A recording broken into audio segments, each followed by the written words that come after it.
یہ اگلے پیج پہ لکھا تھا کہ رفع یدین جو ہے اس پہ کافی گرما گرم بحث ہو گئی تھی، پھر الٹیمیٹلی نتیجہ یہ نکلا، انہوں نے کہا یار بس ہمارے نزدیک یہ مسئلہ ہے، آپ کے نزدیک یہ مسئلہ ہے کہ رفع یدین جو ہے یہ اس کا جو ترک ہوا ہے یہ صحابہ نے کیا ہے یا تابعین نے کیا، کس نے ترک کیا سب سے پہلے اس کو؟ تابعین نے.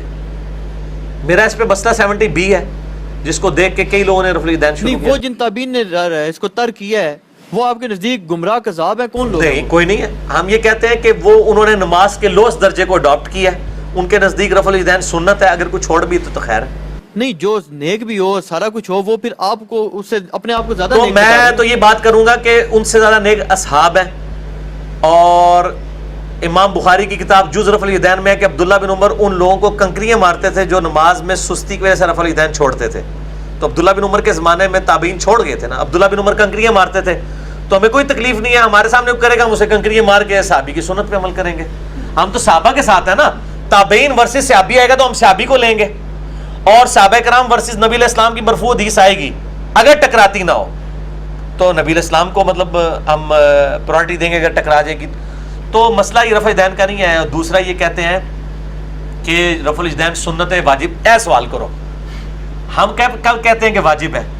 ہم کہتے ہیں ہاتھ باندھنا بھی سنت ہے، ہاتھ چھوڑ کے نماز پڑھنا بھی سنت ہے. بلکہ مجھے یاد آ گیا آپ کی بات سے، وہ قریشی صاحب نے سوال، ایک بندے نے سوال پوچھا نا کہ جی میں نے اتنے عرصے سے رفع الیدین، بلکہ اس نے کہا جی میں نے اہل حدیث سے پوچھنا مسئلہ. وہ اہل حدیث نے جب جواب دیا نا اس نے کہا جی آپ کی جو ہو گئی ہیں بس ان کو چھوڑ دیں. اس نے کہا جی رفع الیدین کے بغیر نمازیں پڑھی ہیں. حنیف قریشی صاحب فوراً بول پڑے، انہوں نے کہا اس سے مسئلہ یہ نکلا کہ آپ کے نزدیک رفع الیدین کے بعد نماز ہو جاتی ہے. وہ قاری صاحب نے کہا، خلیل صاحب نے، انہوں نے کہا جی میرے سے سوال ہوا ہے. انہوں نے کہا نہیں مسئلہ تو میں نے نکالا نا. جی مسئلہ میں نکالتا ہوں. مفتی حنیف قریشی صاحب، فقہ حنفی کا بنیادی مسئلہ ہے کہ نماز میں ہاتھ باندھنا یہ نماز کا رکن نہیں ہے بلکہ سنت ہے.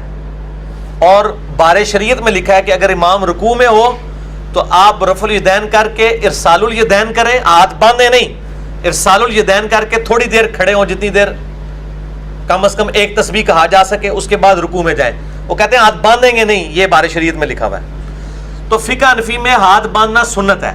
ہم کہتے ہیں جہاں آپ نے رفع الیدین کی سنت کو چھوڑا ہے، سنت کہہ کے آپ ہاتھ باندھنا بھی چھوڑ دیں، ہم آپ کے ساتھ ہوں گے. کبھی اس سنت کی بھی قربانی دیں نا. جب سنت کو آپ کہتے ہیں، ہم آپ کو پھر ترمذی کی حدیث نہیں سنائیں گے کہ 6 لوگوں پہ اللہ کی لعنت ہے، ان میں سے ایک وہ ہے جو میرے اہل بیت کی توہین کرے اور ایک وہ ہے جو میری سنت کو چھوڑے جان بوجھ کے. ہم یہ آپ کو ترمذی کی حدیث نہیں سنائیں گے، وہ آپ اپنے آپ کو خود ہی سنائیں گے کہ ہاتھ باندھ کے نماز پڑھنا یہ کہتے ہیں سنت ہے. کہتے ہیں قیام واجب ہے.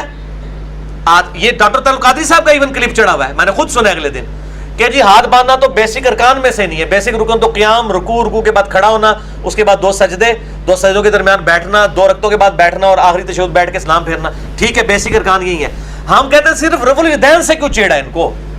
یہ جس طرح رفع الیدین چھوڑتے ہیں اور کبھی کبھار وطروں کا رفع الیدین بھی چھوڑ دیں، کبھی کبھار عید کا رفع الیدین بھی چھوڑ دیں تاکہ سنتے چھوڑنے کی عادت ڈالیں نا. یہ دوسری طرف یہ کہتے ہیں یہاں مسواک بھی لگائی ہوتی ہے، چھوٹی چھوٹی سنتوں میں عمل کرتے ہیں، اور جب رفع الیدین کی باری آتی ہے کہتے ہیں سنت یہ خیر ہے.